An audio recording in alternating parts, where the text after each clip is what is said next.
தமிழொலி நேயர்களுக்கு வணக்கம். இன்றைய காலை நேர தலைப்புச் செய்திகள். அடுத்த சில நாட்களில் இலங்கைக்கு, குறிப்பாக கொழும்புக்கு பலத்த மழை பெய்யும் என்று வானிலை முன்னறிவித்துள்ளது. வங்காள விரிகுடாவில் மேகமூட்டம் இந்த வாரம் புயலாக உருவாகக்கூடும் என்று BBC வானிலை ஆய்வாளரான லூயிஸ் லியர் தெரிவித்துள்ளார். புயல் படிப்படியாக மேற்கு நோக்கி நகரப்போகின்றது. அது புயலாக மாறினாலும் இல்லாவிட்டாலும் திங்கட்கிழமை மற்றும் செவ்வாய்க்கிழமை பிற்பகுதிகளில் இலங்கையின் சில பகுதிகளில் தீவிர மழை பெய்யும் என்று லூயிஸ் லியர் குறிப்பிட்டார்.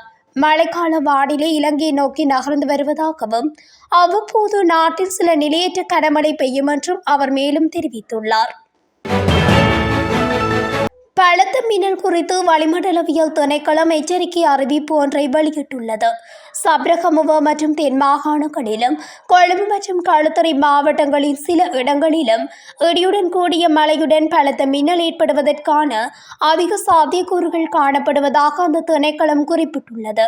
அதற்கமைய மின்னல் மற்றும் காற்றினால் ஏற்படக்கூடிய விபத்துக்களை குறைத்துக் கொள்ள தேவையான நடவடிக்கைகளை மேற்கொள்ளுமாறு வளிமண்டலவியல் திணைக்களம் பொதுமக்களை அறிவுறுத்தியுள்ளது.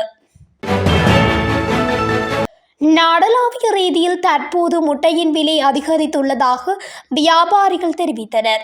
நாட்டில் ஏற்பட்ட அனர்த்தத்தினால் பல கோழிகள் உயிரிழந்ததுடன் முட்டைகள் அழிவடைந்துள்ளன.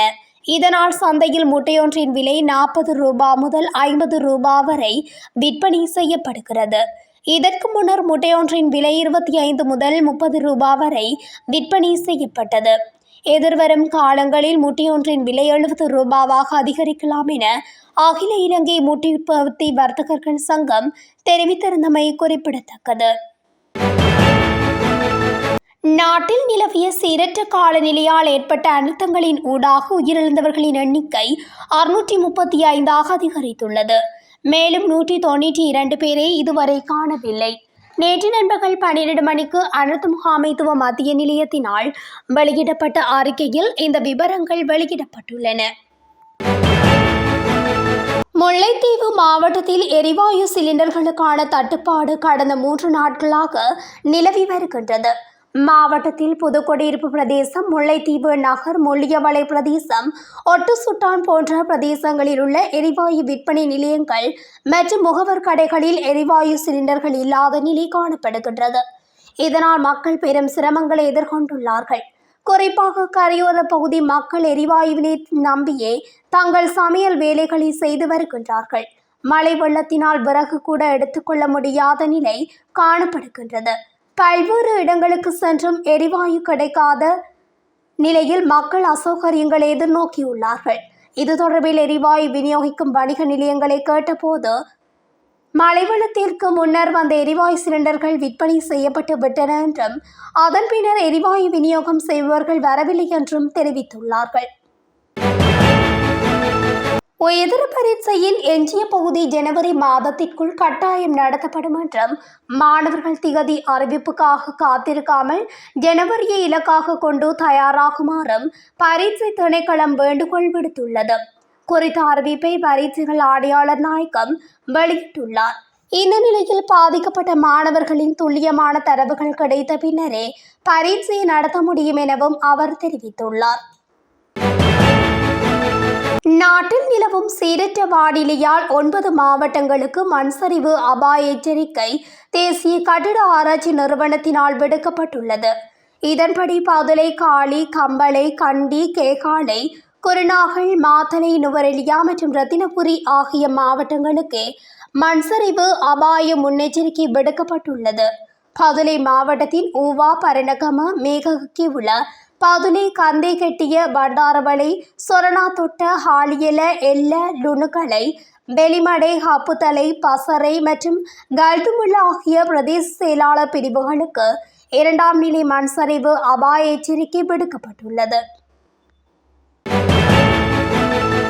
சீனாவில் நன்கொடையாக வழங்கப்பட்ட 400 மில்லியன் மதிப்புள்ள நிவாரணப் பொருட்களை ஏற்றி வந்த போயிங் 747 தொடக்கம் 400 ரக பெரிய சரக்கு விமானம் நேற்று காலை கட்டுநாயக்க விமான நிலையத்தை வந்தடைந்தது. குறித்த நிவாரணப் பொருட்களில் உயிர்காப்பு அங்கிகள், கூடாரங்கள், போர்வைகள் மற்றும் படுக்கை விரிப்புகள் ஆகியவை அடங்கும் என்று கூறப்படுகின்றது.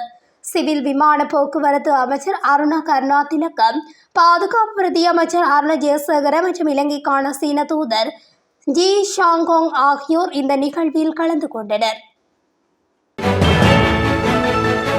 வாழைச்சேனை போலீஸ் பிரிவில் உள்ள காட்டுப்பகுதியில் புதைத்து வைக்கப்பட்டிருந்த மைக்ரோ ரக துப்பாக்கி ஒன்று மற்றும் வெளிநாட்டு தயாரிப்பு கொண்ட ரிவால்வர் ஒன்று உட்பட 2 கை துப்பாக்கிகளை கொள்ளும் மத்திய உள்ள தடுப்பு விசேட பிரிவு திங்கட்கிழமை மீட்டு போலீசாரிடம் ஒப்படைத்துள்ளதாக வாழைச்சேனை போலீசார் தெரிவித்தனர். வெள்ளத்தால் பாதிக்கப்பட்ட மக்கள் பாதுகாப்பு மையங்களில் தங்கியுள்ளவர்களிடையே கண்வெண்படல நோய் பரவ வாய்ப்புள்ளதாக சுகாதார அதிகாரிகள் எச்சரிக்கை விடுத்துள்ளனர். இந்த தொற்று வேகமாக பரவி வருவதாகவும் பல மாவட்டங்களில் தற்போது பாதிப்புகள் அதிகரித்து வருவதாகவும் சுகாதார அதிகாரிகள் கூறியுள்ளனர். பாடசாலை மாணவர்கள் உட்பட பலருக்கு அறிகுறிகள் காணப்பட்டுள்ளதாகவும் ஆரம்ப அறிகுறிகளை கவனித்து பரவுவதை தவிர்க்க நடவடிக்கை எடுக்குமாறு பொதுமக்களை கேட்டுக்கொண்டு சுகாதார அதிகாரிகள் விழிப்புணர்வு திட்டங்களை தொடங்கியுள்ளனர். அத்துடன் கண்கள் சிவத்தல், வீக்கம் மற்றும் அரிப்பு போன்ற அறிகுறிகளை கவனிக்க வேண்டும் என அறிவுறுத்தப்பட்டுள்ளது.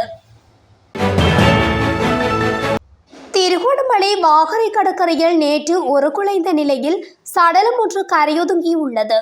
அதேவேளை சீரற்ற காலநிலையில் சொண்டிக்குளம் சாலை கடற்பகுதியில் கடந்த சில நாட்களுக்கு முன்பு 5 கடற்படை வீரர்கள் தொடுவாய் வெட்ட சென்ற நிலையில் காணாமல் போயிருந்தனர். இவர்களை பல நாட்களாக கடற்படை தேடி வருகின்ற நிலையில் நேற்றைய தினம் திருகோணமலை வாகரை பகுதியில் உருக்குலைந்த நிலையில் சடலம் இவ்வாறு கரையொதுங்கியுள்ளது.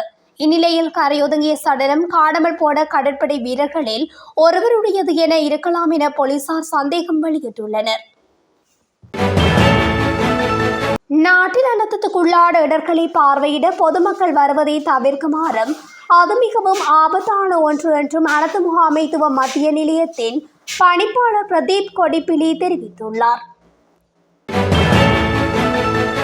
இலங்கையிலிருந்து இம்முறை ஹஜ்ஜுக்கு செல்ல உள்ளவர்கள் கட்டாயமாக மருத்துவ சான்றிதழை சமர்ப்பித்தல் வேண்டும் என்றும் அதன் பின்பே சவுதி அரசாங்கம் விசா வழங்குவதாக சவுதி அரசின் ஹஜ் பிரிவினர் அறிவித்துள்ளனர்.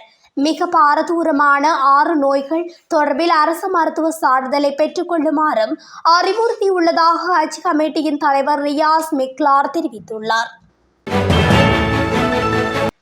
இம்மாதம் 1ஆம் திகதியிலிருந்து 6ஆம் திகதி வரை நாட்டின் வெவ்வேறு பகுதிகளில் 3 துப்பாக்கிச்சூட்டு சம்பவங்கள் பதிவாகியுள்ளதாக போலீஸ் பிரிவு தெரிவித்துள்ளது. இதில் 2 உயிரிழந்துள்ளதுடன் 1 காயமடைந்துள்ளார். இதேவேளை இந்த ஆண்டில் இதுவரை 110 துப்பாக்கிச்சூட்டு சம்பவங்கள் பதிவாகியுள்ளதாக போலீஸ் ஊடக பிரிவின் தரவுகள் தெரிவிக்கின்றன. இதில் 83 சம்பவங்கள் போதைப் பொருள் கடத்தல்காரர்களுக்கு இடையேயான மோதல்கள் என தெரிவிக்கப்படுகின்றது. இத்துடன் தமிழொலியின் இன்றைய காலை நேர தலைப்புச் செய்திகள் நிறைவடைகின்றன. தொடர்ச்சியாக செய்திகளை அறிந்து கொள்ள தமிழொலி ஊடகத்துடன் இணைந்திருங்கள். நன்றி, வணக்கம்.